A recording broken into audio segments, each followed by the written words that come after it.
You're listening to the Spotless Podcast, where cleanliness is always next to podliness. Now, here are your hosts, Hannah Brooks Olson and Andrew Walsh. So, Andrew, I see right now, as you sit, you do not appear to have flies buzzing around you like Pigpen from the Charlie Brown cartoon might have.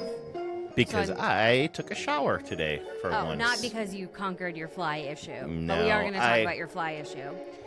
Yeah, the fly issue. I'll give a quick update. The last 2 episodes of this podcast, I dominated with my stories of woe, starting with the stench of a dead animal on the wall and then the just swarms of flies that invaded since then. Do you want a quick update as to where we are on the fly situation? Or did you want to set other things up? I can't tell if I'm interrupting here like I usually am, or if you're handing off to me. I mean, we're just getting started. We're getting rolling here. We're back for another episode of Spotless. We will be talking about flies. We will be talking about stink.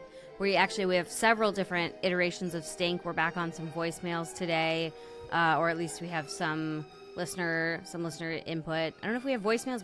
They're emails. Yeah, they're okay. It's like electronic mail. Oh, interesting. Yeah. Okay. So instead of writing a letter and putting it in an envelope and then putting it in the mail and having, a mail delivery person deliver it, you can just write letters now in your computer and then just send them directly to somebody else's computer.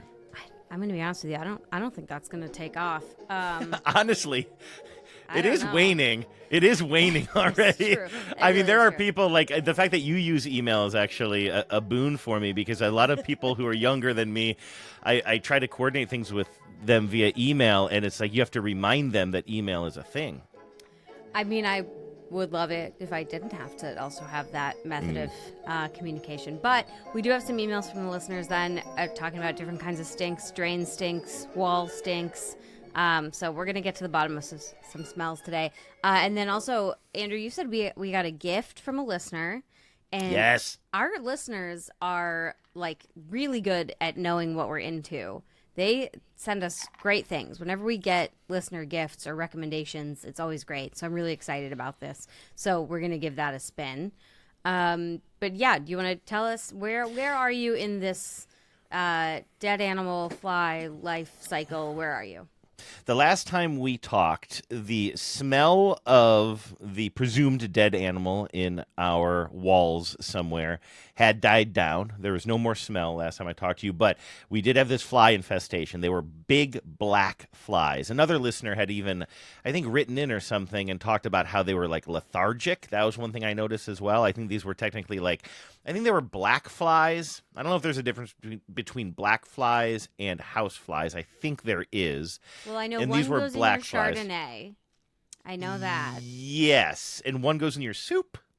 Something like that, yeah. Something like that. But anyway, there were a lot of them, and it was really, really upsetting. And so Vives and I, it turns out the solutions for flies are the same as they were like 70 years ago. We just bought some of those old-fashioned fly paper strips that you hang from the ceiling. We collected a lot of flies that way. It was truly disgusting. I was swapping those things out like 2 a day, and they would be covered with flies by the end of the day. It was really nasty. And then little by little, as you'd guess, over the course of about 2 weeks, they really died down to maybe like one fly or something, and then eventually none until we thought we were out of the woods. We were like basically closing the book on, or I guess turning the page of that chapter, and then suddenly we noticed a different kind of fly. When you have a fly infestation, you become very familiar with the kind of fly that you have. And we just knew that suddenly there were different kinds of flies in our house. And they weren't quite as, is voluminous the right word? There weren't as many of them. Okay. But they were prolific, but they were bigger, noisier, more active. Like I mentioned, these other flies were very lethargic, sort of. We'd see them sort of walking along the ground and stuff. We suddenly had these flies that were buzzing around almost like mini hummingbirds. You could hear them bzz, bzz, flying around, and then they would like get to a window and just like be slamming themselves up against the window. How can something so small make so much noise? Like because I've experienced this before with flies, where it's such a. I mean, it's big for a fly, but it's small. Yeah. In the scope of things, but they can be really noisy. Yes. And again, these things were just like they had a completely different energy level, and they were clearly bigger. And the other ones we were dealing with were not small flies. They were like kind of large, but not like so large that you would say you've never seen a fly that big before. These new ones are about as big as I've seen a fly be, and Genevieve looked them up, and they have a name. They have a name, and their name is more upsetting than their reality. Their name is flesh flies. Oh my god. Hannah. Ew. Hannah, we have flesh flies.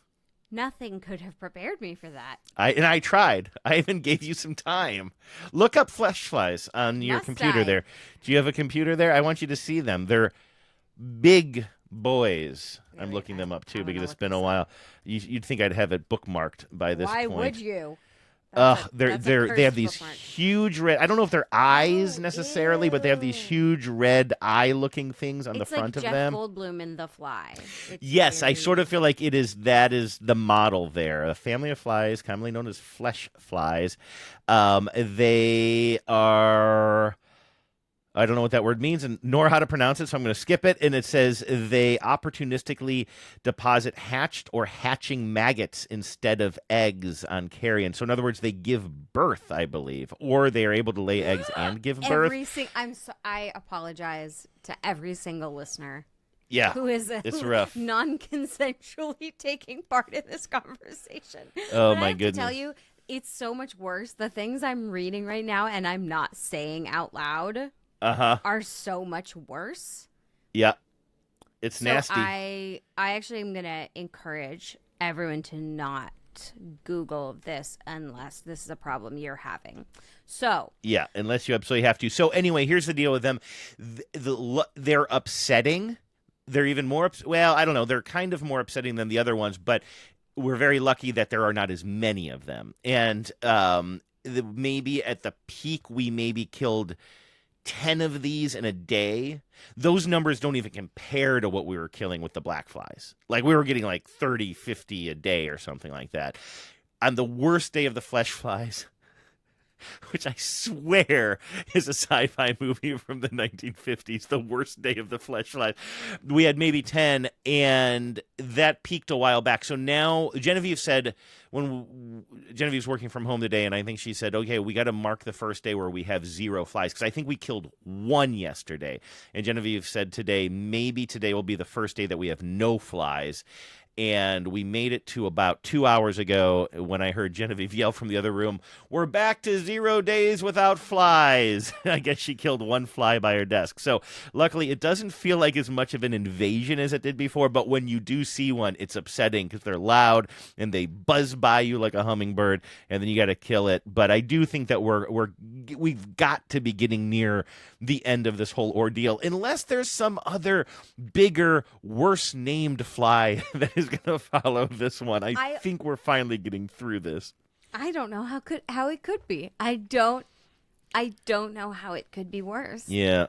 And so, I mean, I guess the fact that... Oh, by the way, they don't stick to the fly paper either. I just took down all the fly paper. We got one sticky thing that is actually a big... It's like made of cardboard and plastic, and it sort of sits. You can hang it, or you can sit it down, and it's sort of like almost like a lantern, right? Sort of. Yeah, it's very colorful. Yeah. That's, I guess, the colors.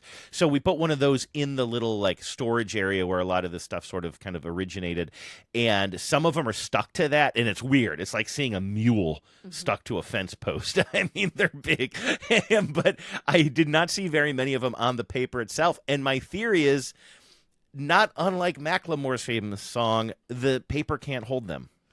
We have one of those fly towers too. Yes. I think those are more for the little, because we have them near some of our plants that get the teeny tiny little like fruit flies and aphids. Yeah, it's the little flies that you get in the roots of houseplants, because like house plants are. I'm in a constant tightrope walk of over and under watering my plants. And so when you get those little like root flies that fly around, I have one of those. I don't think that one of those is sticky enough for this fly that you've described that is so large it seems to have thumbs. But well, actually, our tower is the one that the tower caught about 5 of these. The paper that hangs from the ceiling does not. Yeah. Wow. So anyway, but it hasn't been. Again, 1 or 2 a day. You kill them, and I think we're ready to put a wrap on this. I think. So, I'm just to get the sort of like life cycle understood here. You get the smell. Yes, smell first.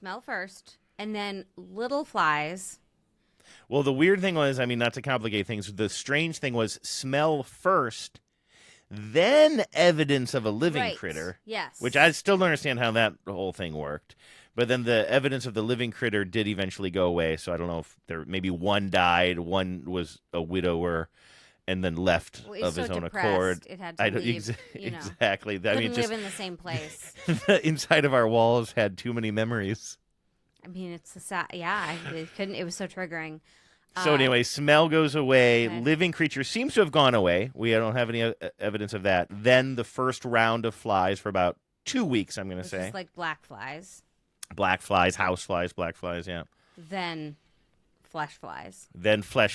And then one flesh fly found yesterday. Unfortunately, that was upstairs. I had to kill it in the bedroom.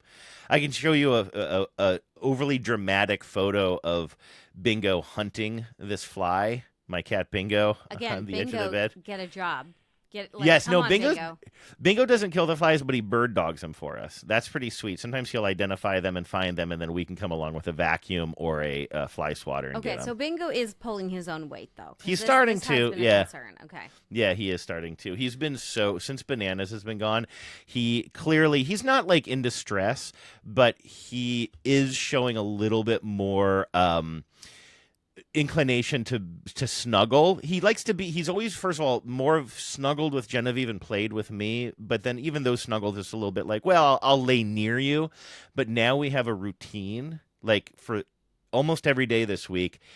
After I get done doing my daily podcast, I go upstairs around 2:00 or something, and then I just lay down on the bed for a second, then Bingo just comes up and just like, without hesitation, which is not usually his deal, he just marches up onto my lap and then just falls asleep for about a half hour while I read my book. And we've done it every day, and I'm trying to encourage it because you know how cats are very like habitual. Right. And I'm like, I know this isn't going to last forever. And so I'm just like, the other day I had so much work to do, but I'm like, no, I'm prioritizing my cat time. Yeah.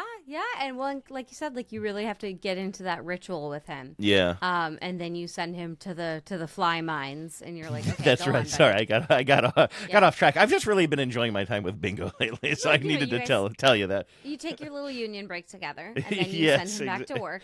Exactly. Mousing and looking for flies. Yeah.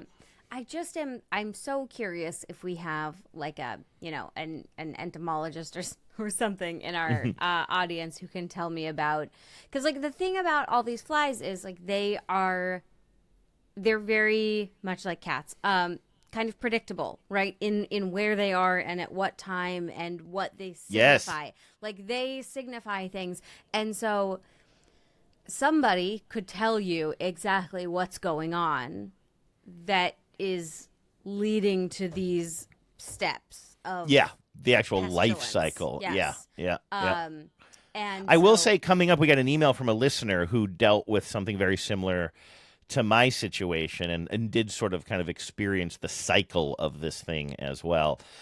Sorry to cut you off. I just want to let you know that is coming up in the show. Yeah, and I've just received this photo of Baby. Oh, you're looking at the email that I sent. Yeah. God, he's really dramatic. He really is. Glorious. Oh man, yeah. His neck fur is really coming. He's really leonine. Like he's this photo that I sent Hannah is, it's almost like because the fly is on Okay, you're going to put it in the you're going to put it right in the video. Okay, but for our audio listeners, it's almost like a not a profile, what is that? A silhouette sort of him by the window, and then you can see the silhouette of a fly that he sort of hunted on the other side of these sort of drapes that the light comes through. So anyway, yeah, I know somebody must know, like, oh yeah, this is what makes sense. Like the animal dies and then it starts to decay, and then these eggs are laid. I was surprised by the second wave of a different species of fly. This is what surprises me too, and obviously I'm a fly neophyte. I'm a neophyte, and Yes. so I don't know from the cycles and how these things go, but I'm sure someone could tell you that, like, yeah, of course, duh. First you get black flies, then you get flesh flies. I know, it's hard to say. My God. It's hard to acknowledge. I don't like that it exists at all. So I would love it if someone can tell me more about that. But I'm glad that you are maybe on the tail end of it. And I know that you're taking some preventative measures regarding future dead things in the walls. You do? You know that we're doing that? Did that we talk about this? You think that I have that kind of follow through? I am the kind of guy who says, well, I got to do something about this, but then the immediate problem goes away, and then I'm like, well, I'll deal with it later, and then it'll be like 6 months from now, and I'll be telling you about another dead animal on the wall. You haven't, like, at least sprinkled something done. I mean, I thought about it. It sounded like I thought about it while you were telling me to do You it. hired an Etsy witch to keep the mice out of your home? That honestly might be the best solution for me, or it might turn out that is actually what happened to me. Maybe somebody hired an Etsy witch to put a curse on my house. That degree of pestilence. Mm-hmm. I'm not, quick to throw around curses, but that's curse shit. I will say this. The stench, while it was bad, and before I identified what it was, which sort of did play out real time on this show, like it was like I kind of realized, oh, this smell is a real problem right before you and I started recording 2 shows ago, about a month ago. But I got to say, I put all of those odor catchers, absorbers or whatever around, and it wasn't pleasant, and I thought I was going a little bit crazy for a while because I wasn't sure what it was before I realized it was an animal. And I will say that phase only lasted about a week, which isn't too bad. And for the first part of that, I probably didn't know what I was dealing with. So as far as these things go, believe it or not, I sort of feel like we got off easy. Because, again, I think of those stories people tell where they don't know where the smell is coming from and it drives them mad. I feel like a lot of those stories went on for more than 1 week. It does, I think, speak to the, perhaps, size of the Sure. decedent. Yes, indeed. Yeah. Yeah. All right. Well, let's get off of this topic if you don't mind, because I am only a little bit self-conscious about it because I spent so much time talking about it on the last 2 shows, and I do want to get to some of these listener emails that have come in. Go ahead. Can I say something exciting now? Please. Okay. Yes. We did crack 100 subscribers on YouTube. Oh, nice. Fantastic. I saw that we had a couple of new signups. Reminded of this, that we do Nice. officially have 100 subscribers. We actually have 102 now. So big deal for us. No, very big deal. Well, big deal for you. Thanks for taking care of all of that video stuff. Sure. I do appreciate it. I've been, so people can find, if you're listening on the pod right now, you just look for Spotless Podcast on YouTube, right? Yes, and you can watch, and you can also find shorts and stuff if you're like maybe not an Instagram user. But there's also a lot of shorts on Instagram that I've been putting up too. So you can find us there Cool. also. Just a quick plug. Yes, There that's it is. great. YouTube, Spotless Pod, Instagram, Spotless Pod, email, spotlesspod@gmail.com. You can email us. You can also attach a voice memo and email it to us, spotlesspod@gmail.com, or just call the voicemail line directly, 508-469-9274. That's 508-HOW-WASH. That's our phone number, and that's how you can get a hold of us. Or I guess you can look up the TBTL P.O. box from my other podcast and send us stuff, because I got this book here. Came in the mail. It's got a note in it from listener Bruce. Listener number 29. It says, "Hi, Hannah and Andrew. I found another book you might want for reference materials. Now, Bruce is the same person who introduced us to our favorite cleaning author, whose name I'm forgetting right now. Don Aslett, our Lord and Savior. Don Aslett, the rest patron in saint peace. of this podcast, Don Aslett. We would not have known about Don Aslett if Bruce hadn't found a couple of his old books and sent them our way. And we love Don Aslett. Let's see here. This one, by the way, is Heloise's Housekeeping Hints by Heloise. You've heard of Heloise before, right? No, I don't think so. Oh, I think it was like Hints by Heloise. It was a newspaper column. This book is from 1962. Check out this cover. Yo, this is extremely your shit. This is like very Andrew coded. I love this design. Yes. Oh. So, Heloise's Housekeeping Hints by Heloise. There's the back of it. You can sort of see Heloise there. It looks like she's maybe on the phone taking a call. Getting hints. Yeah, she's getting a lot of hints. Now, I'm going to go back to Bruce's note. I found another book you might want for reference materials. This one has a handy-dandy index at the back that's just as efficient as AI. And Heloise does not hallucinate like AI. Written for housewives, but even I found it useful. Listener Bruce, listener number 29. So what I wanted to do was test Bruce's theory that this index at the back of this book from 1962, did I say, or 69, is more powerful than AI. 1962, this is from. Hannah, give me a topic that you want some help with. I will look it up in the index, see if it's in the book, and if so, what the advice is. Oh, I love this. Okay. Will you look up oil stains? Ooh, interesting. Okay, let me look this up. We got oleo stains. See butter. What is oleo? O-L-E-O? Oleo is like the fake butter that was very popular in like this. It's Yeah. margarine. It's basically margarine, I think. That might be the closest we get because we have Close enough. onion, color, onions, oranges, oven, overshoes, washing. Okay, so let's go with oleo Wait, stains. hold up. What is an Okay. overshoe? Like An spats? overshoe, Like galoshes? I think more like galoshes, right? I used to know people that use these in New Hampshire. That you'd have your regular shoes, dress shoes or whatever, but to tromp through the rain or snow, you would just put rubber shoes over your dress shoes. You ever seen those? I know that they exist. That is something that is so bygone. Anyway, I'm glad I could find out how to clean them.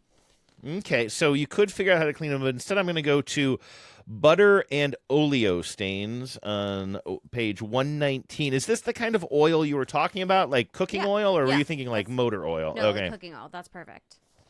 All right, well, let's see here. It looks like there's a whole introduction to this one. You did pick a pretty long chapter, so I'll just start reading it. A lot of these are kind of divided up into little. Look at these illustrations, by the way. I don't know how well you can see her. Oh my goodness. 1960s era woman on her hands and knees, cleaning up the thing. It says, here are some everyday remedies for the most, quote, popular stains in everyday life. And ladies, soap and detergent are not the same thing. This book is kind of the opposite of Aslett. Yeah. This is already sort of talking down, and it's clear that this book is only for women. Don Aslett is always saying, hey, listen. Anybody can clean. And everybody should clean, and it's not just for ladies. But it says, and ladies, soap and detergent are not the same thing. Soap often sets stains. When the directions say detergents, they mean detergents. Okay, so I know that this is true, and this has come up a few times. I think more in my personal life than on the show, but it has come up on the show. This is really true with like stains on rugs. If you've ever had a stain on a rug and you've tried to clean it and it seems like it's gone away and then it comes back, if you've ever had a reoccurring rug stain, that is because soap, which tends to like have oils in it a lot of times, will essentially reset a stain, and what you need to do is strip it in the way that a detergent would. So that's a good tip. Well, I see. What this book has taken me to is the whole section on stains and spots is called Out-Dratted Spots. And the number one bullet point here is butter and oleo. I am a little concerned I'm not saying oleo right. No, I think that's Is right. it's not oleo or something? I only know it as a crossword answer. So let's see here. It says margarine on white ingredient. let's just say margin. Yeah, okay. On white linen or cotton napkins. I don't know white is emphasized there, but it says on white linen or cotton napkins, put in sink, wet thoroughly, and apply household scouring powder, such as you use to clean sinks. Oh, okay. Well, Which probably has contains a bleach. Yeah, okay. Yep. Scrub with a brush. Let set until stains are removed. Rinse and wash as usual. Test for color fastness first if fabric is colored. Okay. So there you go. That's all they got for oil stains. What about things that are what if I can't use bleach on it? I don't know, man. Okay, well, Heloise, No. I often am eating things that include, I don't know, cheese on the couch, and then, Oh, it says here, Hannah, stop eating cheese on the couch. damn it, No, Heloise. here, number 14. I'm going through this list of spots. Number 14 is grease. Okay, yeah. So maybe I should have looked up yeah, grease instead of okay, oil. yeah. Here's grease. Some grease stains can be removed by rubbing detergent into the stain. Then rinse with hot water. Grease solvents are often effective even after washing the garment. Sponge the stain thoroughly with a grease solvent and let it dry. Also, and this is the best thing I have found, a grease solvent or cleaning fluid can be mixed with talcum powder into a paste and applied to the spot and allowed to dry. Brush off and wash as usual. All right, so I'm not going to use a talcum powder because I feel like we're pretty well off talc these days because of cancer. But Really? I didn't know that. Yeah, there's something about talc and how it is really fine particulate. It's you're not, yeah, a lot of like cosmetics have gone talc free largely, but there's like talc substitutes, arrowroot powder. There's like other similar cornstarch. I wonder if you could use cornstarch in that scenario. I might have to test that out. I'm almost wondering I wonder if the big thing there is just the abrasive nature of it, and that's why everything is baking soda these days. Could that just be what Heloise was doing instead of baking soda? Could also be the drying. I think it's the same with how if you get like red wine stain on a carpet, you put club soda down and then you put salt on it, and the salt absorbs the moisture out. Like it. Clumps, okay. like So it's probably more of that. So I wonder if it's also about the drying of it, of like drawing it out. That makes more sense. Yeah. I'm going with yours. Yeah, that's right. All right, give me something else other than spot removal. Okay. Let's see what else we got. Oh, and look at this in the back. There's just a few blank pages where it says "for your notes." Oh, you can just leave your own notes. I actually really love this. Thank you, Bruce, for sending this. All right, give me another topic. I don't know how long we can do this, but help me to. What is something else that people have asked me about? I feel like people ask me about. you know what? Can I just point one thing out here? Yes. This is Heloise's housekeeping hints. Okay. It's not just cleaning related. Right. Because I was looking at the index and it just says like chicken fried and tenderizing chicken. So I see this not just about cleaning. It's Keep about that being in a mind. good housekeeper. So it's sort of the kind of thing you might give like a newlywed and be, to be like, Yes. that's how you like keep a nice house. Okay. Yes. What does it tell me about countertops? Can it tell me about how to make countertops nice? Let me see here. Curtains. We got cookies, cooking oil, cornmeal, crayon mark removal. That could be handy. Cream, sour substitute. Crinolines. Crinoline. Drying. That's, Crinolines, what's that? Speaking of bygone, that is like the underskirt that you would wear to get, how like in the 50s to make and it 60s poofy? Yeah, you know how the 50s and 60s, they had that very like A-line shape of a skirt that was like poofy? Yeah, like crinoline a is poodle skirt almost. Yeah, crinoline is the frilly underskirt that you wear. I It's like love netted, that it's stuff. mesh, Yeah, that's really cool. Much like I love over those. shoes. It's I think Yeah, something that you that's don't. right.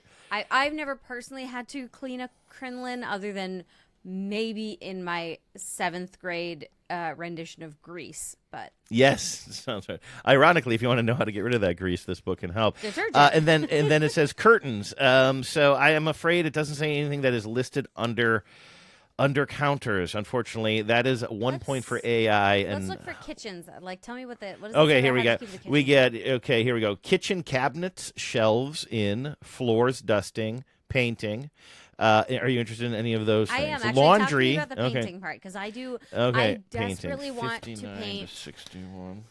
I really, really want to paint our bathroom cabinets. I want to paint our bathroom cabinets so bad because they are very ugly. I hate them. I want to paint them a lot.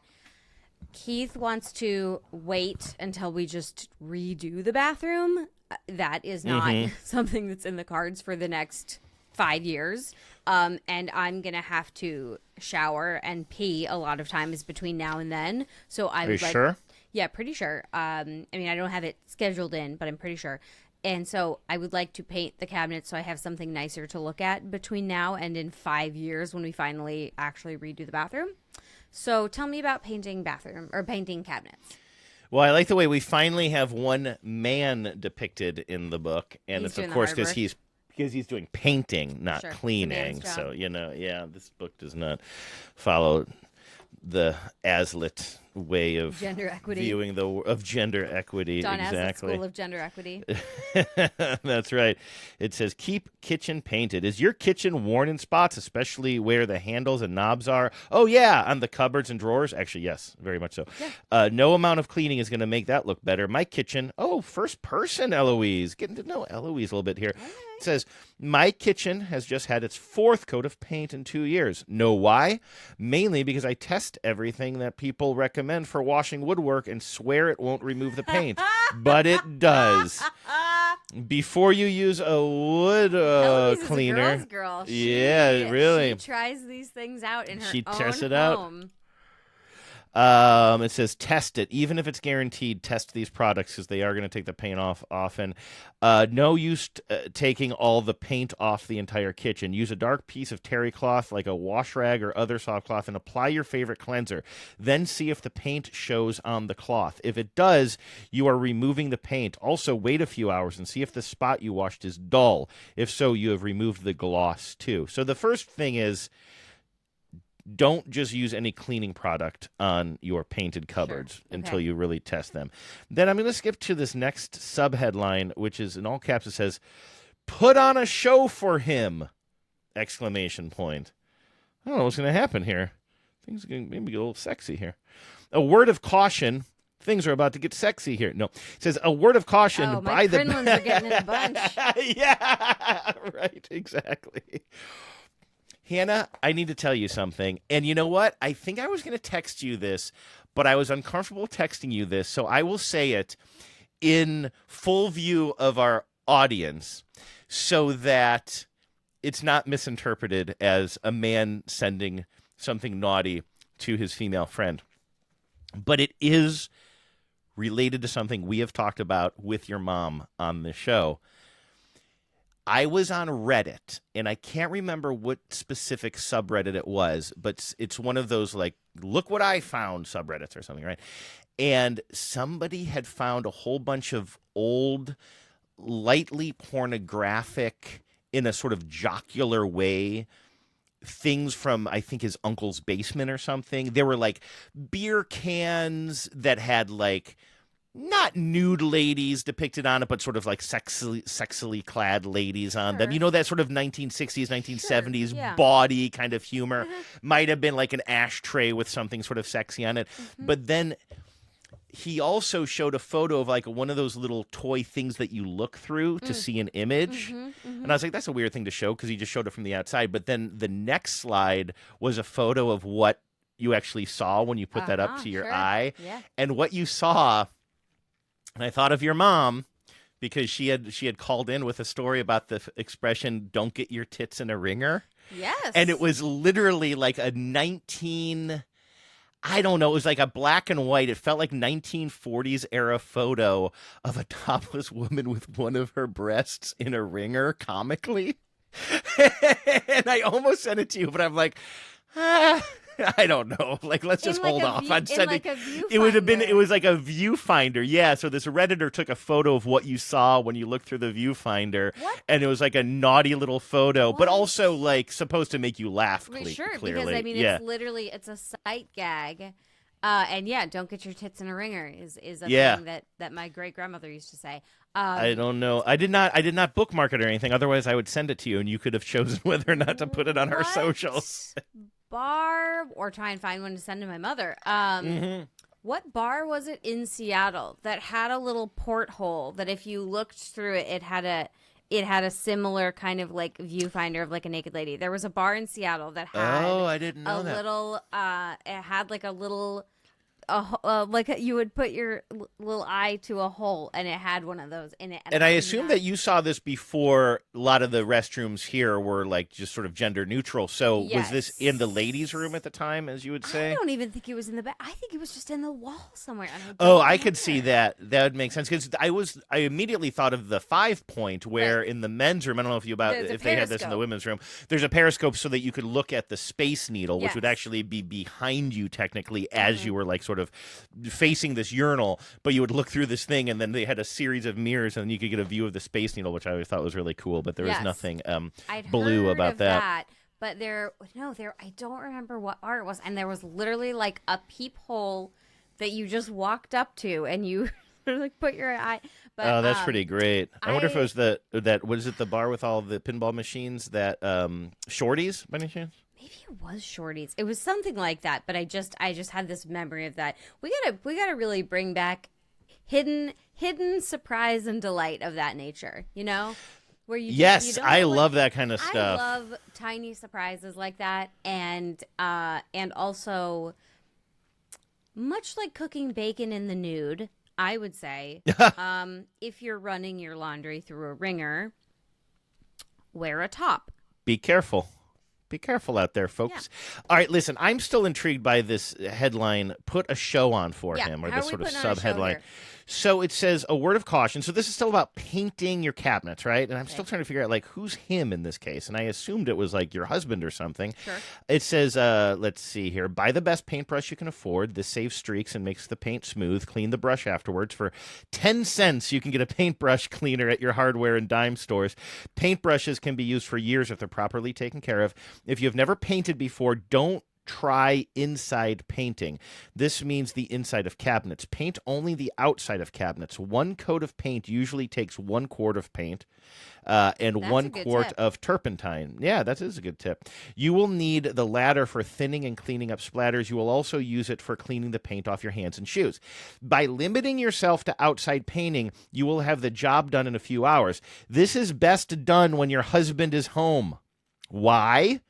If he won't help you, at least he can see how hard you have worked. That's why we're putting on a show for him? So it's literally because your husband, it's because so much of your labor is invisible. What an interesting graph just to throw in the middle of this. You have to demonstrate that you do physical labor around the house that requires you to do things like get on a ladder and utilize hard chemicals like turpentine, so that you. It's just so weird the weird husband insertions in this. It's all just a bunch of like good advice for painting, and then put on a show for him, like do it in front of him. But then listen, it goes. You look kind of cute when you're on a ladder. Do you think? I think it's so. It goes on so that you have that weird sentence in there about like why do it when your husband's around so he can see how hard you work, and then it says. Place papers all over the floor. We just move on with more tips, right? Kitchens have grease fumes and splatters and oily marks on doors and on our hands. No paint will stick when applied over oil. So it says, sort of clean the things first. That's a really good tip. That's a really good tip. If you will find that your sponge will be filled with paint as you rinse from one spot to the next. Rinse your sponge out often. I made my solution extra strong as I wanted to remove the top greasy paint. Now suddenly the husband makes an appearance again. Your husband can wash and you paint. This saves your hands. Ask your husband to remove the hardware. Tell him you don't know how. So this really is, again, okay, so earlier when I said this is a book for like newlyweds, this is the kind of advice that I feel was common for young women in the Western world, which was about how to both keep your home physically, how to do things like you can't paint greasy old cabinets. You have to wipe them down and take the hardware off before you paint them, right? Which is like, if you'd never done that, you might not know to do that. And also how to sort of fetter your home environment by involving your husband in such low-lying ways as giving him the world's easiest and yet somehow non-emasculating job. Well, the strange thing is, the thing that I did not see coming was that you, the woman, are doing the painting while he's supposed to be doing the cleaning, which sounds like, oh, well, that's kind of a little bit of maybe a role reversal for the stereotypes. But she's got to throw in there, that way you can save your hands. And I'm just remembering that, and maybe this is still the case, and I just don't watch this kind of television, but being a kid growing up and my mom having daytime TV on, which was probably like, those mid-morning talk shows and soap operas and game shows and stuff like that in the 1980s and early 90s, aimed specifically at women who were at home watching that content.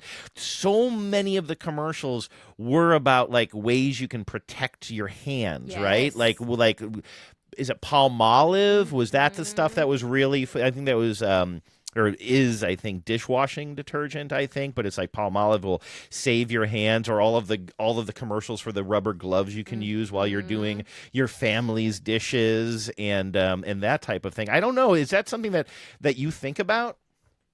No, I never think about that. Because you do have like you often, I'm seeing your nails. I don't know what you got going on today, but you often have like very nice nail jobs. So are you often thinking about like, well, maybe I shouldn't clean this thing? No, I don't. No, I don't, because I do, like, I garden in these nails. I'll wear gloves sometimes, but these are, I've talked before that because I'm a nail biter, I just press on, I like glue on nails. So these are, just little tips that I glue on.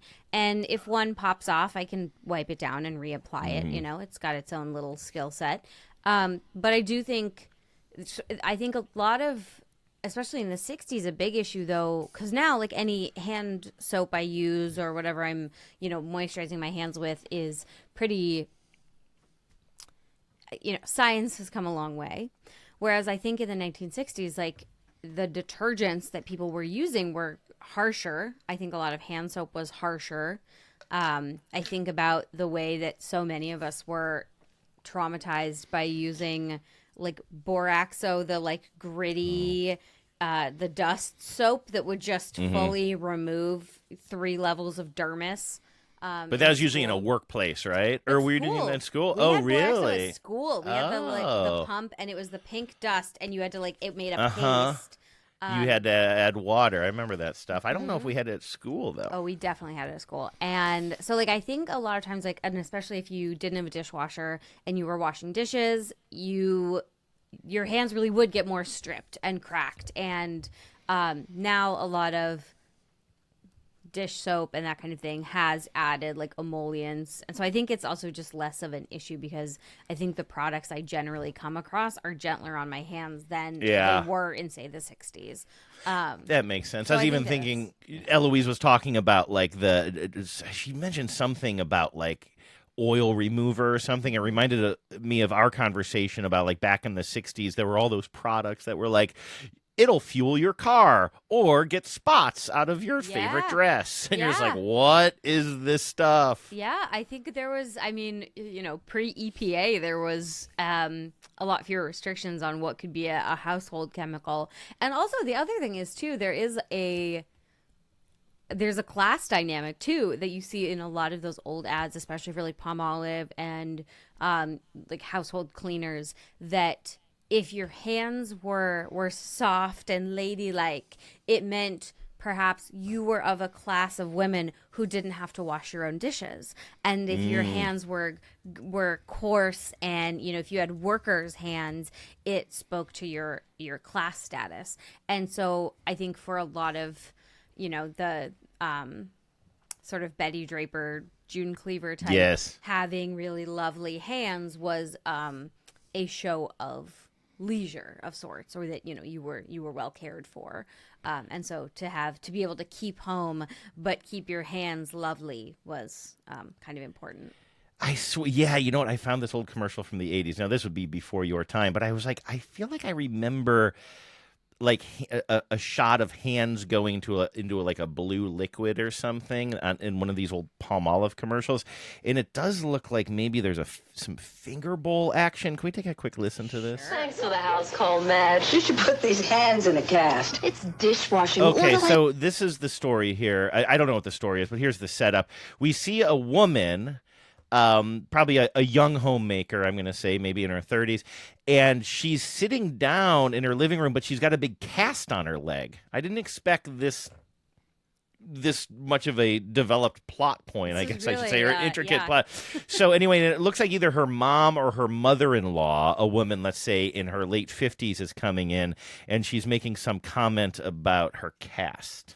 Thanks for the house call, Madge. You should put these hands in a cast. It's dishwashing. What'll I do? Everything. And use Palmolive liquid. You're softening in it. Like a lotion. Feels soft. Mild. More than mild. Palmolive suds really last. Palmolive is efficient. A whole sink full of hard-working suds lasts longer than my old brand. Madge, Palmolive's great. Sure glad I know you. Just another lucky break. Palmolive's soft on hands, washes more dishes. Lucky break is a reference to the fact that she broke her leg. By the way, before they even show anybody cleaning with the product, they just show her dipping her hands into a little finger bowl and rubbing it on. It's like it's almost advertised first as something that's good for the skin, and second as something that cuts grease. Madge, it seems, I just looked, Madge is the nails lady, and there was also a print campaign that went with this ad. So Madge comes over to do her nails because her leg is broken. That's why she makes the house call. So Madge comes over to do her nails, and she's like, oh my gosh, your hands are in such terrible shape. But Madge, the nail lady, uses Palmolive. Oh, Madge is the main character of these ads, She's and the they nail swap lady. out the. I thought the main character was the woman, but no. Now I'm seeing all these other commercials, and Madge is in all of the commercials. And this one, she's walking down the street. Madge! I know what's coming next. I soaked in it. Madge, I soaked in it. All these women are saying, I soaked in it, and they're showing their hands. And it's a woman who just got married is driving down the street in a limousine, and she's sticking her hands out the window and saying, Madge, I soaked in it. All these women, their hands are beautiful, Hannah. You should really take a note.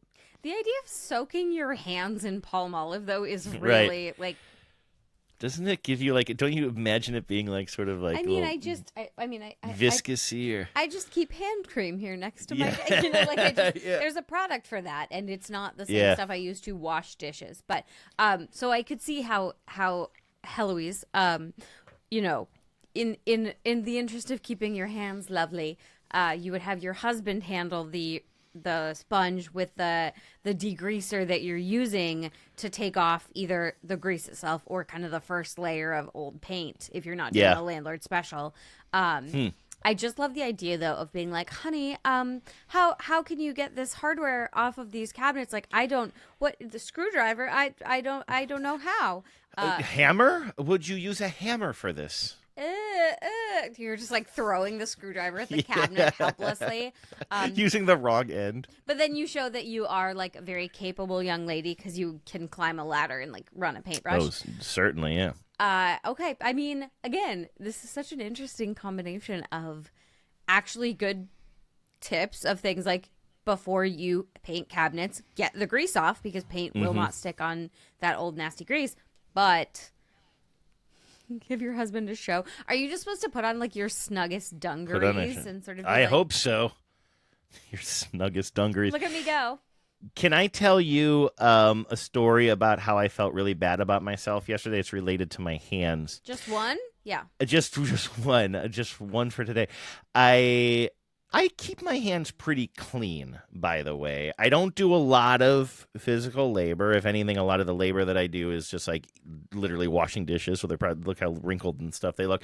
But generally speaking, get that Palmolive. Exactly. I keep my nails trim. When they start to even get a little bit long, they drive me bananas. So I have to keep really them trim. Short. I've noticed that. Yeah, I have to. You keep your nails short, like I would think you bite them because you keep them short. No, I don't bite them. Luckily, that's one little vice that I somehow avoided.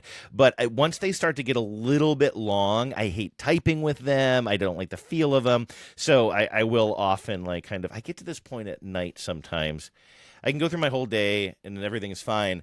But then sometimes, I don't know if the weed has an impact on this too, but I'll just be like watching TV or a Mariners game, and then suddenly I'll just be like scratching my beard, and I keep my beard pretty tight. But then also I'll be like, God, I haven't trimmed this thing in a while. And then I notice my nails are a little bit long. And then suddenly I will just feel so, like, all at once, I will just suddenly feel like my beard is too long, my nails are too long, I feel greasy, and I just have to stop everything, and I go in the bathroom and I take a long shower and I just groom. Like, it's just an impulse. Like, it happens all at once sometimes. We have a phrase for that. That's called an everything shower. Oh, really? Yes, it's called, like, girls call it an everything shower. Oh, I thought you and Keith call it an everything shower. No, this is a society. This is well, I mean, a subset of society, I suppose. But yes, it's called an everything shower, and it's where you go in and you do like you do all, nails, top to bottom, shave. You do Sure. all the little bits. And sometimes you just need it. Sometimes you're like, I have to fully, like, I've been doing bits and bobs here, but it's time to groom. And when it just hits all at once. I was like, I gotta take care of this. So anyway, point is, I usually keep my hands pretty clean. I don't do a lot of digging in the garden or whatever. When I do, there's a little bit of dirt under there, but I just generally like kind of get it all out, And when I'm eating things, this is another little bit of background. I love eating things like chicken wings. I love chicken wings. I don't eat a lot of ribs, but I do like ribs.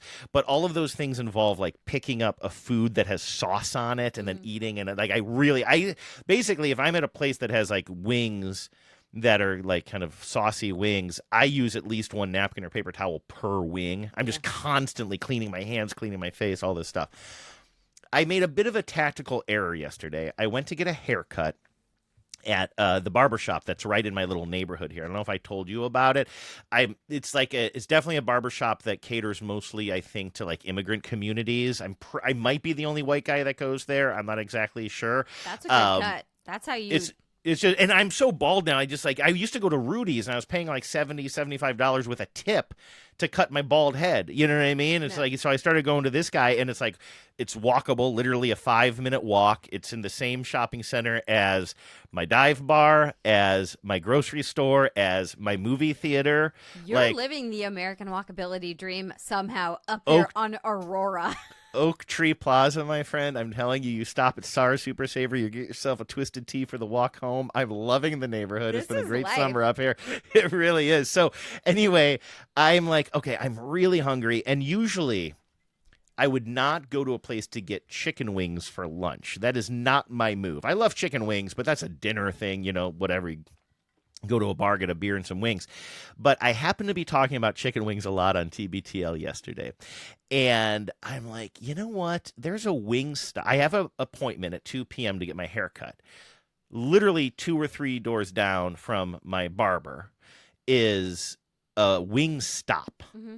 Right? That's the chain, Wingstop, I think. Never been to Wingstop before. I'm like, I'll try it out. I know you're a vegetarian, so there is one across from my Natural Grocers grocery store near my gym, and I sometimes have to park in their parking lot to go to my Natural Grocers, and it, I will say, smells incredible. Every time I park by Wingstop, I'm like, what are we making in here? What have I done by eschewing? I like. There are times where I'm just like, can I just like go in there and get sauces? Because I also love condiments. Yeah. Like I love dipping sauces just on whatever. Like I'll just eat celery, fries. I don't care.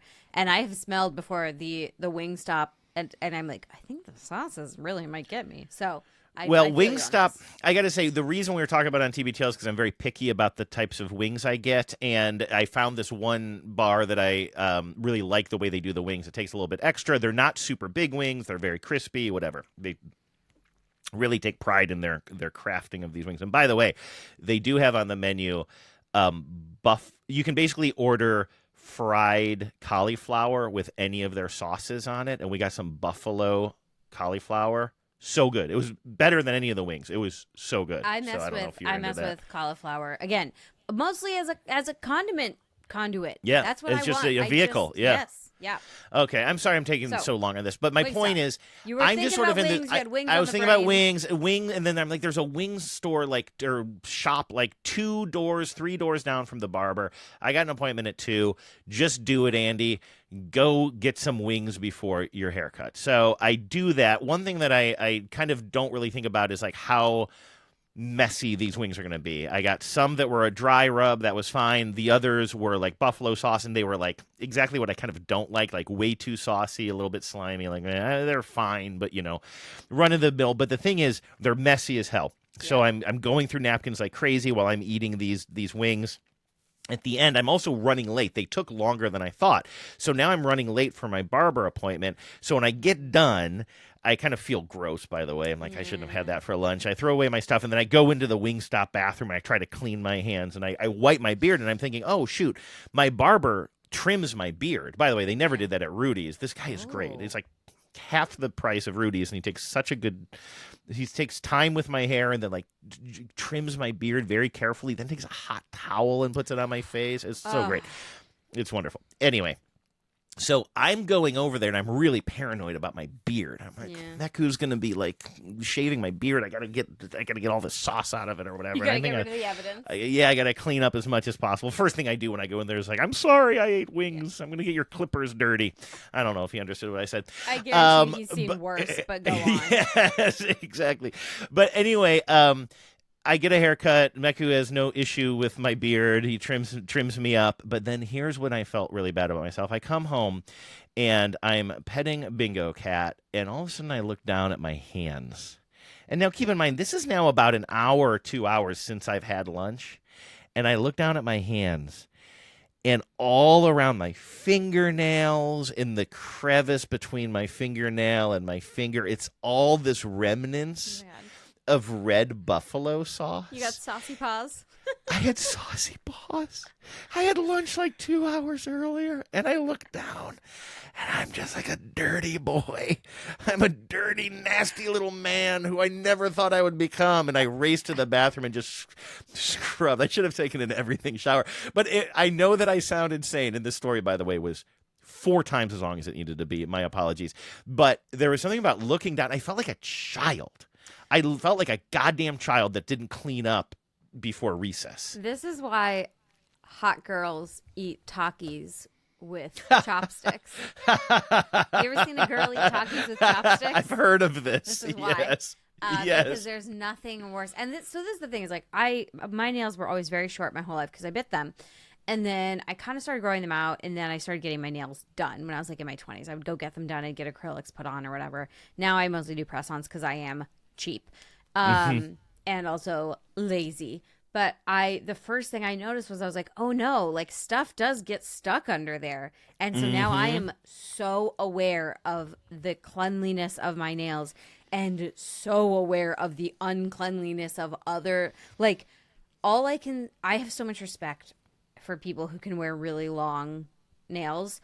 I don't know how they get it done. I already have to have this ridiculous thing on my keyboard to make it I was going to say just type. Typing alone, yeah. I literally had to buy myself a thing to type better, and even that it only kind of helps. But and these these are short, right? But I see people that and they're really long, and my first thought is what you got going on under there, baby? What's your nail brush situation? And so at least with the buffalo sauce, it's like luminol, right? It's right there. You can see it. Yes. It's visible. Much like your labor when you're painting the cabinets. But I worry a lot about what's under people's nails that is invisible. So this is a good call out to soak them in palm olive. That's right. What does it say? What did they all say? I soaked in it, which really sounds sort of like an insult or something. By the way, we're gonna officially get into the emails and voicemails here in just 1 second. But I was going to save this email for another episode, but 3 times in the conversations that you and I have been having, I have wanted to quote this email that we got from Mary Beth. And this isn't even on the show sheet. I'm just going into the email. I'm pulling this out now. Mary Beth is writing about a vacuum cleaner. It's a Dyson vacuum. I have a Dyson. You have a Dyson. We're big Dyson fans. Yeah. And Dyson are not cheap vacuums, but the one that we have, I think the one that you have as well, is specially designed to handle animal fur if you have cats and dogs and stuff like that. I think it's literally called the Animal or something. But Mary Beth says, what about this thing? Yes, it's a Dyson. Yes, it's expensive, but it has a green light on the front of it that illuminates all the dust and the pet hair in your home. Think black light in a nasty motel room. And there's a link here for a Dyson, I guess it's the Dyson V2 Detect. It's called Detect, and it literally has a green light on the front of it that points down at your floor to basically have that black light effect to show you all the nastiness that you're vacuuming up. Are we pro or con? Do I want that? Do I want to know? That's what I want to know. That's exactly what I thought. I mean, it's definitely intriguing. I want to give it a test spin. Yeah. I mean, oh God. Okay, this is like, I feel like I've talked about this a lot, that I have like a complex around the stainless steel in my kitchen, because when we got the new fridge, and it was like our first big thing that we got when we bought the house, and it was like, oh my gosh, we get this fancy fridge, so excited, and it tells the biggest lie that anyone has ever told in all of advertising, which is that it has the smudge-proof stainless steel. Yep. What an unbelievable load of horseshit that is, because my stainless steel refrigerator, it looks like we are constantly finger painting in margarine. The way that this refrigerator looks, if I do not wipe it down every single day. And we are a household of just 2 adults. There are no children who live here. So that has made me aware of a specific kind of yuck that now I have to live with. Yep. I worry that this would do the same. It puts it on Main Street. I worry that this would make me too aware. I'm looking at not the official video now, but I went online and I found a YouTube video that I'm watching of somebody actually using it and giving a review. We don't have the audio up, but you can actually see the dust. Well, that's very cool. I like that. Look at that. Wow. I mean, he's vacuuming a hardwood floor right now, and the light, and it is a green light, but it really is just sort of a light on the floor. I mean, I guess it does sort of illuminate it, but if you're just paying attention to where you're vacuuming, I just don't know if it's necessary or not. That's my whole thing here. I mean, I guess I can, I could get into it. Maybe it is helpful. But again, like we talked about this the other day, or like on a previous show, that when you keep your house to a certain degree of tidy, you're aware of what's not supposed to be there. So like, I don't know if I need a light to point it out, but maybe I do. Right. Maybe right. I do. How are you taking care of your fingerprints? You said that you did have, what's your current solution to that? I was using a stainless steel, like I got a concentrate, from a small company that I found online because I went looking for like a company that would sell a non-toxic, or whatever, non-toxic is kind of coded, but like a whatever specifically for stainless concentrate that I could just add to like a spray bottle, right? And I found one and I really like it, and it's almost gone, and that company has since shut down. They no longer make it. I feel like that just keeps happening with everything these days. No! And so I am actually on the hunt for a new stainless steel cleaner concentrate, because and the reason I'm not a crunchy person. I don't, the whole like non-toxic, and also like whatever. I will do a shot of a seed oil. I don't care. That's not what I'm here about. The issue is that a lot of stainless steel cleaner specifically does have like known carcinogens in it, which I would just prefer not to bring into my home. Of course. And I also like to use concentrates, as we've talked about, because one, I'm using my reusable glass bottle. I don't want to buy another plastic spray bottle. That's not something I need in my life. And I like a lot of what you're buying when you're buying cleaning sprays is the water part of it. So like just by weight, like I don't need it. That comes out of my house. So I just need the cleaner concentrate.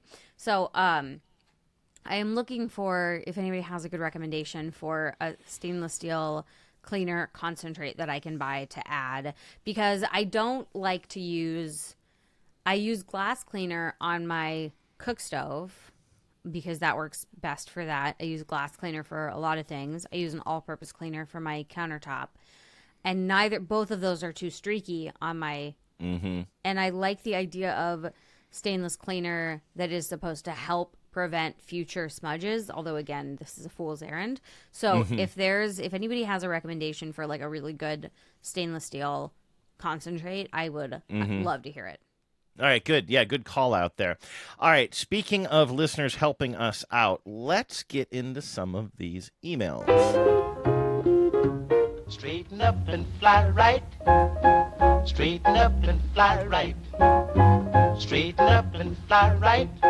Cool down, Papa, don't you blow your top. All right, regarding smells in my basement, if you'll recall, when all of this drama in my life started, I was confused about where the stinky smell was coming from in my basement, and I thought maybe it's coming from the walls or maybe it's coming from my kitchen sink. As the crazy guy says in the Miller Lite commercial, it is both. It is both. I love quoting that. That's one of my favorite commercials. And I did have stinky drains. It wasn't where the majority of the bad smell was coming from, but at the time we were feeding one of our cats downstairs in the basement, and had been for, years now. And even though I have a good sink trap in there, I think just the rinsing out of wet food cans eventually just kind of got the better of my drain, and it started to just stink. It was just like little bits of meat and stuff going down there, not getting trapped the way it should. I was tempted to take apart the P-trap underneath the sink and see if anything obvious was causing that smell, but it's also kind of a pain in the butt to do that. Not outside my, I think that you don't even need a wrench anymore. I think the ones, a lot of them are made with that plasticky material with the kind of rings you can unscrew with your hands. But reassembling it can kind of be a pain. So I was thinking about taking apart the sink, but instead I think I just poured down a lot of boiling water, like the internet told me to. I think I did do a combination of vinegar and baking soda to let it kind of bubble and froth a little bit, but it was kind of hard to get that down the drain for far enough. I think what ended up being the best bet was taking the shower cleaner. I mentioned this last show that I have that shower cleaner that's very bleach based, and I just kind of sprayed a bunch of that down there a couple of times, and I think that's finally what knocked it out. And our sink drain has not been a smelly problem since. But I thought this was interesting. I got this email from Anne in New Hampshire on this topic, and she says, although my husband cleans the P-traps in our drains a couple of times a year, the one in the kitchen can still get really smelly. So first of all, that's interesting. So people are out there in this world of ours cleaning the P-traps several times a year.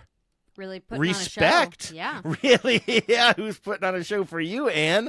I love it. And then Anne says, I did come up with a temporary solution. Between real cleanings, I've been known to dump some hydrogen peroxide down into the drain. Okay. It's really satisfying to hear it bubbling away down there, and it does work quite well. I think that, again, is kind of similar to what you're doing with the baking soda and vinegar. You're just getting some action going down there. Yeah, it's the bubbling. Because, again, like baking soda and vinegar together, as we've talked about, like when you combine them, like if you combine them together into a spray bottle, you're doing literally nothing. That just makes water again. But when you combine them into the drain, that chemical reaction does help break stuff up because of the foaming. Like the foaming action is what you want. And I think, peroxide will do the same thing. And again, is deeply satisfying. So I do love that as well, especially because I do feel like peroxide is a good pick for the trap if you're dealing with organic matter, because as I understand it, peroxide specifically interacts with like bacteria. So I feel like that's a really good idea. The idea of taking it apart and cleaning it multiple times a year, wow. Yeah, that kind of inspires me. I kind of think the next time I even get a little bit of that, I will take that apart, I think, and give it a cleaning, because it sounds very, very satisfying. Peroxide is very kind of fascinating to me, and it has been my whole life because of exactly what you just said. If you just pour some peroxide on your hand, it's not really going to do much. But if you pour some on your hand, it'll find the area where you have a little wound or a little infection, and it just bubbles up right there, which is really fascinating. And it makes you feel like, oh, it's smart. It knows what it's doing. One thing that I learned, this is a big aside, but one thing that I learned is when you have something that you're trying to keep clean and non-infected, don't overdo it. Did you already know this? Have we talked about, I wonder if we even talked about this on the show. I had those broken fingers that were broken in a really weird way several years ago, and I had to have actual surgery where they put these pins all the way through my fingers, 2 pins all the way through my fingers on each side of my knuckle, and then they were connected with these metal things, so that I had basically had 4 little tiny openings in my finger where the pin went in and out, right? Yeah. And the doctor told me to keep it very clean. At first it was wrapped up, but after a while they said you want air to get to it for the healing process and everything. Or I don't know if it was really the healing process, because eventually the thing had to be removed anyway. But oh, God, I remember going in there to have this thing removed, because for the actual operation of inserting it, they knocked my ass out, right? Yeah. But then it's like, oh, well, don't worry. It's nothing like that to take them out. We'll just pull them out while you're awake. I'm like, no, knock me out. Get that mallet or whatever you use. Like, just bonk me, baby. But anyway, I remember just being, I just remember being so freaked out. Yes, like, absolutely. Ether, whatever. Absolutely. Did you hear Dave Valley say that on the broadcast the other day? He had somebody had to do something to a broken bone in his body, and they literally had him put a towel in his mouth or something before they snapped it back into place. Oh, God. I know. That's terrible. Tough. Oof. All of that is to say, I was doing my best, and I remember I was on a pretty intense road trip for work at the time, too, where I was doing a lot of, like, tech stuff and wrapping up cables, and I had this weird contraption on my finger that was kind of getting dirty and stuff. So I was cleaning it a lot with peroxide and enjoying watching it bubble up. But then it got infected, and one or two of the holes did get infected and got kind of inflamed and stuff. And I was like, why is this happening? I'm keeping it so clean. I'm cleaning it with peroxide every day. And then I looked it up, and it's like, do not clean wounds with peroxide all the time. Only do it when they're fresh, maybe the first day or two, because that's when you have, like kind of bad things in there that are infecting it. After that, your body is making good things that are trying to heal it, and the peroxide keeps killing the good things, and that's how I ended up getting infected. Yeah, you can over clean, and you can also kind of like reopen. I think you can create like micro fissures, which can actually invite more bacteria in, and I think that's how you end up getting an infection is you sort of like re-invite them. There's a lot about this is off topic kind of, but there is a lot about wound care that I feel like we were told as when like back in the day that is not necessarily the case anymore. Like you don't pour whiskey on it? No, you still do that. Okay. And in fact, the measurement is one for me, one for yeah, exactly. Wound. Okay, yeah. So that still stands. Yeah. Okay. Yeah, that's right. But I've like seen more and more like dermatologists saying, don't use Neosporin, just use Aquaphor or whatever. And every time what's Aquaphor? It's the like gel that's like Neosporin, but it's not medicated, I guess. So it's, okay. So it's an antibiotic? No, it's not an antibiotic. It's just a barrier gel, and so it keeps stuff out, but it's not medicated. So it's that's I guess preferable. So.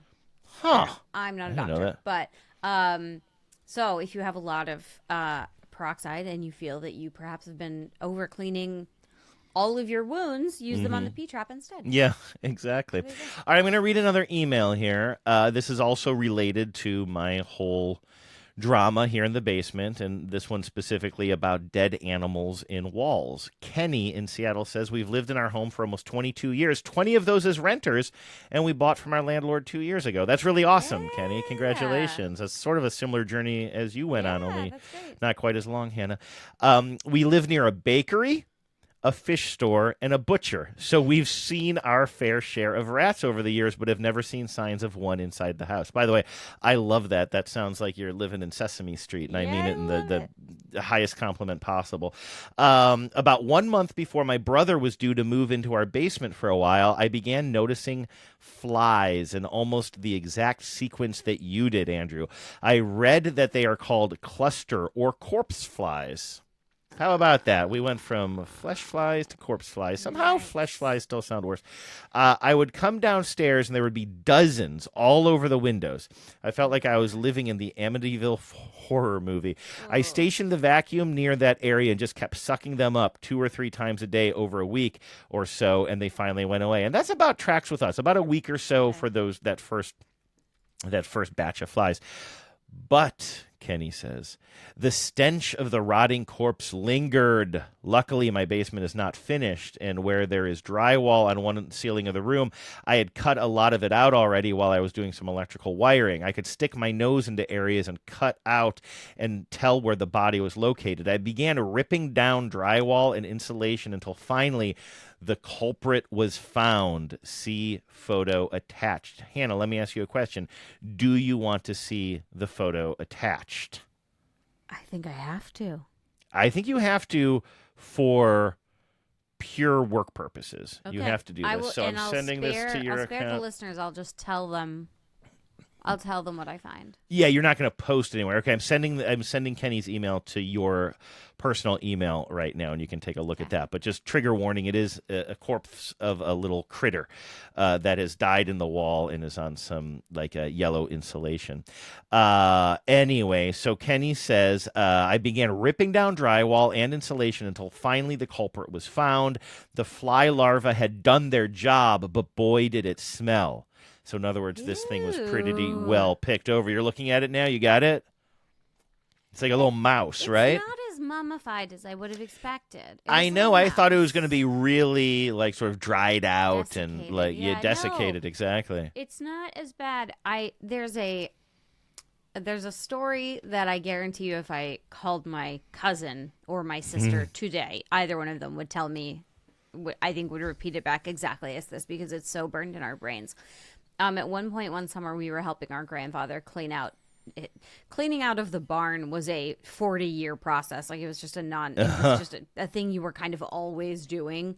But at one point, we were just cleaning out the old chicken barn, and we found an old glass Coke bottle.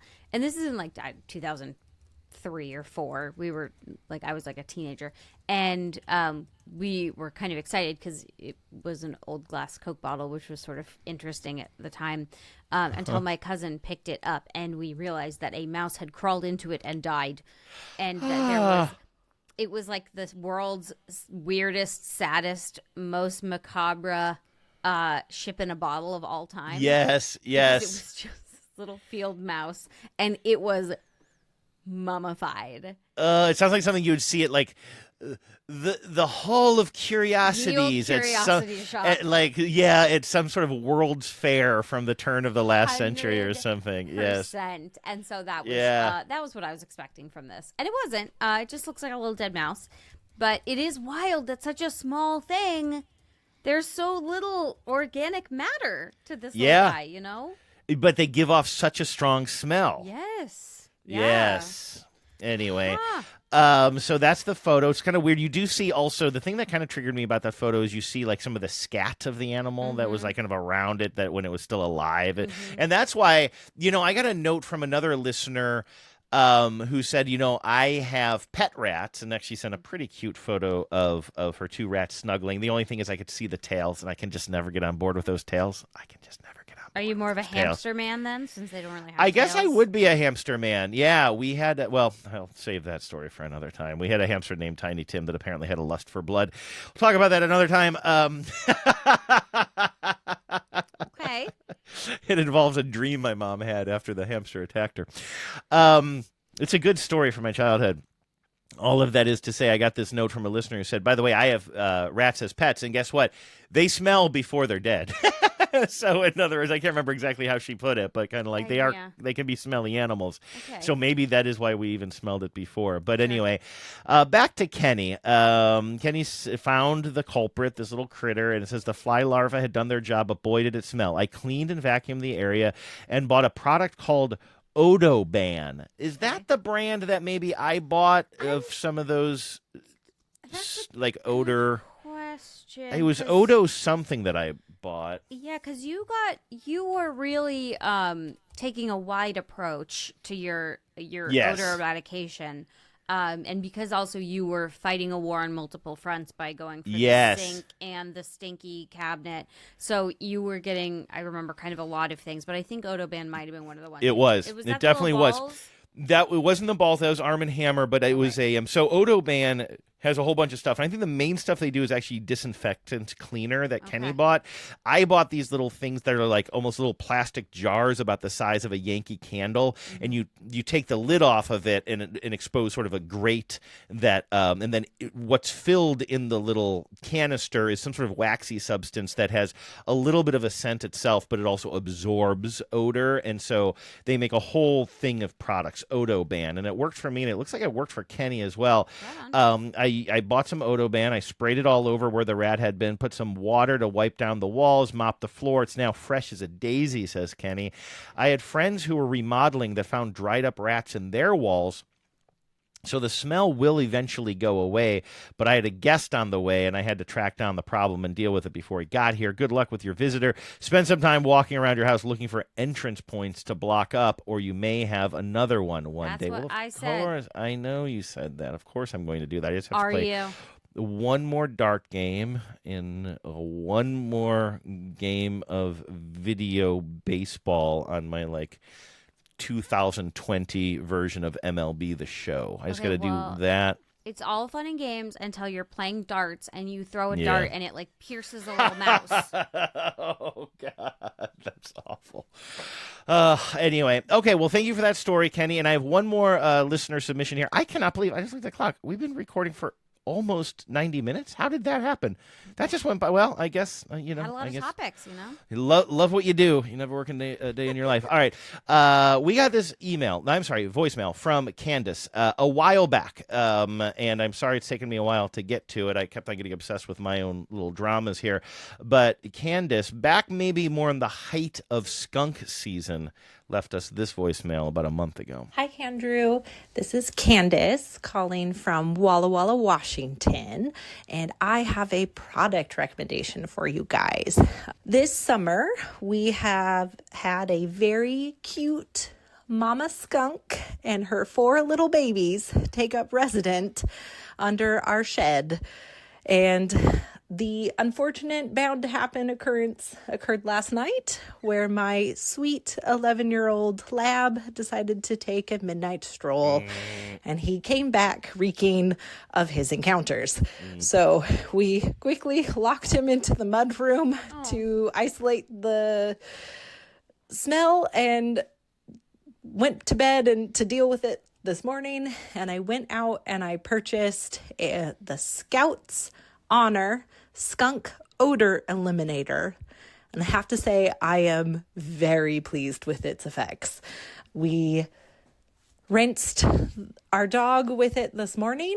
It only took 1 round and it completely eliminated the smell off of his fur.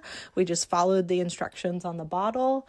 The other thing that I love about it is it can also be used on surfaces. And so I sprayed it on his bed as well as wiped down the floor and walls in our mudroom where he had laid last night. And we are basically skunk free now in our home again.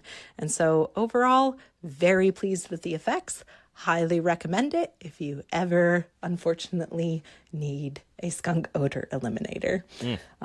Thanks, guys, for your podcast. I love you guys. Bye. Thanks. Good recommendation. Good to know. As always, I will be putting all of the recommendations and stuff we talk about on the website. If you're ever curious or you're like, what was that thing they mentioned? I try and link out everything we talk about. So I'll definitely add Scouts Skunk's honor, Scout's honor. Scout's honor. I was just writing that down in case you need it for later. This has come up a lot. I have never had this experience. I've never had a dog get skunked before. I've never had a skunk experience before. Yeah, I was going to ask you. And I don't know. I've never had a skunk situation, even though, I mean, Lola's tangled with all kinds of critters, and we've lived rural and semi-rural. I literally just told a story about finding a dead mouse in an old bottle in a barn, and somehow I've never had to deal with a skunk. But I think having that kind of thing ready to go, having that tab ready, is probably pretty helpful. So I really appreciate that recommendation, and good to know you can use it on surfaces too, because you know your dog is going to get skunked and then immediately come inside and like lay all over everything. And I don't think Heloise has that in the book.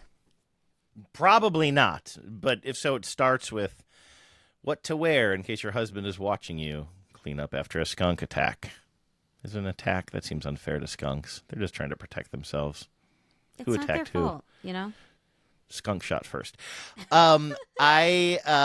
need to wrap up the show, so I'm going to take a flyer on something here that may totally go nowhere if you haven't seen this commercial.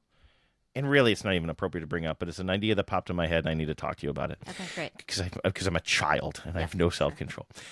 But during Mariners games, which I know that your ability in Portland to watch Mariners games is a little bit different than up here, you're kind of catch as catch can. Have you happened to see a commercial that I want to say is for T-Mobile? And it shows several famous people. Cal Raleigh is one of the famous people, and he's like on a field somewhere hitting baseballs. Yes. You got the guy from The Roots, I want to say, playing drums somewhere, like out in the middle of nowhere. And the whole thing is like you can go to all these like places to be by yourself while you practice your arts. And T-Mobile will still have service there, I think. It's a weird message. I think it was just them trying to get famous people. Yes, although it does have Francisco Lindor in it, who is very handsome, so I do enjoy it. That's who that is. Okay, that's the part I want to talk about. So he's the pitcher who is... Okay. No, so he's they not show the pitcher. No, the pitcher is Lindor not a pitcher? I don't know baseball that well. No, the pitcher is the guy who pitches. I know who you're talking about, but yes, Lindor's a shortstop. That's embarrassing. Yeah, I no, thought he was a pitcher. No, it's who's the guy, pitcher? The pitcher looks like a yassified Cal Raleigh, and actually the way the ad is cut is really weird because you see Cal, and then you see a guy who looks like a handsome Cal. Like a more handsome guy, and you're like, wait, how? Oh, that's a different guy. And he is married to an influencer, and the only thing I know about him is that, or his girlfriend's an influencer. He's a pitcher for I think the Padres, maybe. And his girlfriend tried to buy the condominium or the apartment in New York where Babe Ruth used to live. And the HOA for the building denied them and was like, no, we don't want an influencer living in the building. It's like Paul Skeens. Yes, it's Paul Skeens. Yes. Oh, I didn't know it was Skeens. Okay, yeah, he's one of the hottest pitchers in baseball, Yes, and that's- had that yeah, that's the super main thing, valuable yes. baseball card that That's some him. kid found. Yes. Okay, so that's Paul Skeens, and by the way, it is Questlove. Yes. He is the Roots, right? Did I have Yeah. that right? Yes. Good Lord. I'm so embarrassed right now. Okay, so it has So- Lindor, Yeah. it has Paul Skeens as Questlove, and as Cal Raleigh. But they're all like practicing their art, like I said, in some sort of remote place, and they're illustrating it by showing Paul Skeens, the pitcher. He's in the woods somewhere practicing his pitching skills, Yep. and apparently the way pitchers practice pitching skills is accuracy, which I don't really think that's the case. Like he's just throwing strikes, but he's throwing them at glass bottles in the Yes. woods. He's set up a bunch of glass bottles on a log in the woods, and you see him throwing his pitches, and the bottles are smashing all over the place. Who's cleaning that up? That's a great question. And I feel like if you are, a little bit rural, you just kind of don't think about that kind of thing. Because I can say with 100% certainty in my life, I have fired firearms in the direction of Yeah, I've done that. That's true. articles of garbage, including but not limited to old television sets, bottles, computers, just about anything you could shoot a gun at out in the woods. So I think the answer is nobody. I guess that's a good point. I think maybe, I'm trying to think, did I ever shoot bottles? I know that it was like, it's a trope, right? Like you go out in the woods, you set up cans. Like how many movies or TV shows show somebody teaching somebody else how to shoot a gun and they're out in the middle of nowhere and they're shooting bottles. And I know it's a trope, but for some reason it pisses me off in this commercial. I'm just like, first of all, it's just dumb. We know that you're not in the woods practice. You're a major league pitcher. Yeah. Like this serves no purpose whatsoever. You're in some room with tons of computers and cameras and like shit all over you, and electrodes, and they're measuring spin rate, and like it's like this folksy idea. But I swear to God, there's every time I see that commercial, I'm just like, Questlove is going to pack up his drums at the end and go. Oh, you think Questlove doesn't just hang out on rooftops and drum? You don't think he does that all the time? Oh, is he on a rooftop? I didn't even realize that. But I guarantee you he's cleaning up after himself, or somebody is, a roadie is. Who's cleaning up all this broken glass that you've just spread all over nature, Paul? Because I guarantee you, you're not out there with a Dyson animal cleaning it up. Probably not. Smokey Bear is out there just like... weeping. Oh, do you have more of an angry Smokey Bear, sort of like arms Smokey crossed? Is always a little bit. I find that Smokey Bear's whole thing is like vaguely disappointed at all times, and I like that about him. That's true. I mean, listen, he's judgy. Like the whole point of Smokey Bear is basically judgmental, but that's okay. Yeah. He's on the. I'm going to go ahead and say it. I think Smokey Bear is on the right side of history, Hannah. I would back him. Yeah, I would follow him. If Smokey Bear says ride at dawn, we ride. All right. Hey, listen. Scrub jockeys. I put out a call a few weeks ago and nobody heeded it, so I'm going to say it again. What am I going to do with all this goddamn Epsom salt that I bought that I have no use for? I had a splinter. People told me to buy Epsom salt. The splinter ended up taking care of itself. You can't buy a little bit of Epsom salt. I have this 2-pound bag of Epsom salt. I don't know what to do with it. Listeners, if you know what I should do with it, get at me. Maybe I take it out to the woods like Paul Skeens and throw balls at it. I don't know. Give me some suggestions on that. Anything you need from the listeners, Hannah? I want to know what you're cleaning your stainless with. Oh, yeah, of course, right? You already asked that. I want to know if you are an entomologist or a bug expert of some sort. Right. How do I learn more about what the flies are telling us when we find them? I would also like to know if there's a way I can never, ever again, ever hear the term flesh flies. Like if I could just never hear that. That's true too. Term. Yeah, if anybody has any ideas how to make one of those things that erase your memory the way they have in that sci-fi movie with Will Smith. Men in Black. Which is called Men in Black. And I knew that. I was just pausing and you were testing me. I get it. I know. No, I could not think of that. All right, what a fun show. Thank you, Hannah, so much for hanging out and going so long with me here. I said I got to be done at 4, and now it's 4:30. But time flies when you're having fun. Everybody, we will talk to you in a couple of weeks. Thanks for hanging out with us. You've been listening to the Spotless Podcast. If you have a question for Hannah and Andrew or some cleaning advice, call the Spotline at 508-HOW-WASH. That's 508-469-9274. You can also email them at spotlesspod@gmail.com. We'll be back soon. But until then, always remember, life is messy, but it doesn't have to be.